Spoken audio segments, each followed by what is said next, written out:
Mga kabunyog, mga kababayan, pag-usapan nga natin tong extraordinary expenses o extraordinary funds ni Polong Duterte. Ayan, i-booking natin. Kasi masyadong maingay itong si Canor, ang kanyang tatay Canor, tungkol sa extraordinary expenses ni Martin Romualdez dyan sa House of Representatives na umabot po ng 1.6 billion. Ngayon, yung sinasabi ni Canor na mag-audit, buksan lahat ng libro, ng accounts, magkaalaman kung sinong mga magnanakaw dyan. O sige Canor, pabor po tayo doon mga kabunyog, mga kababayan. Kasi pera ng bayan yan eh. Pero ikaw Canor, yung anak mong si Polong, meron ding extraordinary expenses nung siya ang chairman ng Committee on Accounts sa Kongreso. Kaya Canor, Polong, huwag kayong plastic. Huwag kayong orokan, huwag kayong tupperware. Huwag kayong plastic labo. Kasi itong malabo na ito ay palilinawin natin. In fact po, mga kabunyog, mga kababayan, i-booking natin. Si Polong Duterte ay merong 3.81 billion. Bilyones po 3.81 billion na extraordinary expenses nung siya ay chairman ng Committee on Accounts sa House of Representatives. Ayan po para walang fake news, para sa kaalaman ng mga maka-Duterte, ito po ang extraordinary expenses ni Polong. Polong, ayan ang iniiyak-iyak ng tatay mo.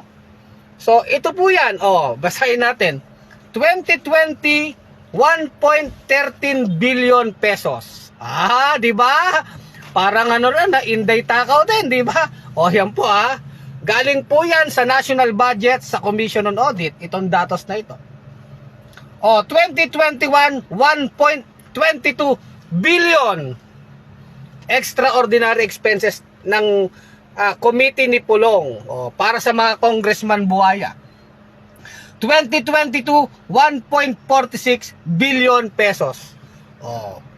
Kaya anong sinasabi mo ngayon Canor na walang extraordinary expenses na hindi mo alam?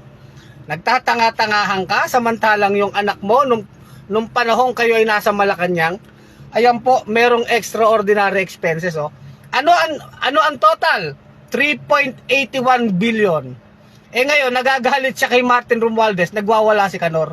Wala kaming pakialam sa mga away ninyo. Ito ay laban ng isang kampo ng buhaya, laban sa kampo ng isang buhaya. Pare-pareho kayong buhaya. Marcos, Romualdez, laban sa Duterte, kagatan ito ng mga buhaya. Pabor naman tayo sa sinasabi ni Duterte, ni Canor, mag-audit na lahat, buksan na sa taong bayan, sige.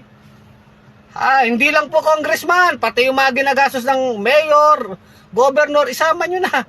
Pati lahat ng ahensya ng gobyerno, ibulat-lat na sa taong bayan. Magkaalaman kung sino mga magnanakaw. At wala tayong kinakampihan dyan sa kanila mga kabunyog. Sapagkat ang gusto lamang ng bunyog, ang pinaglalaban ng bunyog, yung tamang paggastos ng pera ng bayan na sa kasamaang palad po ay talagang ang kwarta ng bayan ay nilalapa at pinag-aagawan ng mga buhaya na ngayon ay nag-aaway-away. Isang kampo ng matakaw na buhaya na galit sa isang kampo ng matakaw na buhaya. Yan po ang kwento ng extraordinary fund. Kaya kayo mga Duterte, huwag kayong plastic. Huwag kayong plastic. Kasi si Polong Duterte mismo ay namahala ng extraordinary expenses na nagkakahalaga ng 3.81 billion pesos mula 2020, 2021, 2022. Bukod pa dito, yung confidential fund nila Inday Takaw, nung mayor si Inday Takaw ng Davao. Ganyan kayo katakaw sa pera, mga Duterte. Kaya kung naghahanap ka Canor ng audit, i-audit mo muna sarili mo. I-audit nyo muna mga sarili nyong mga katakawan. Kung galit kayo kay Romualdez, galit ka kasi nasasapawang ka sa katakawan. So yun lang po mga kabunyog, mga kababayan. So wag kayong magagalit, mga maka-Duterte, ayan, booking. Booking. Booking kayo. Ano yung sabi nyong, wala kaming kinakampihan, Mapa Marcos, Mapa Duterte, booking sa extraordinary fund. 3.81 billion pesos. saan napunta ang 3.81 billion pesos na kwarta ng taong bayan. Alam na po natin, pinaghati-hatian at nilapa na ng mga buhaya. Yung extraordinary expenses ay ginagamit pan-travel ng mga congressman, pang-kape-kape nila, pang-baka-bakasyon ng mga congressman. Ganyan po binubuhaya ang kwarta ng bayan. Yan po ang napakasakit na katotohanan. Muli ito si Kulit Soliman ang malupit sa katotohanan sa Bunyog Pagkakaisa. Mga kabunyog, mga kababayan, tuloy ang laban.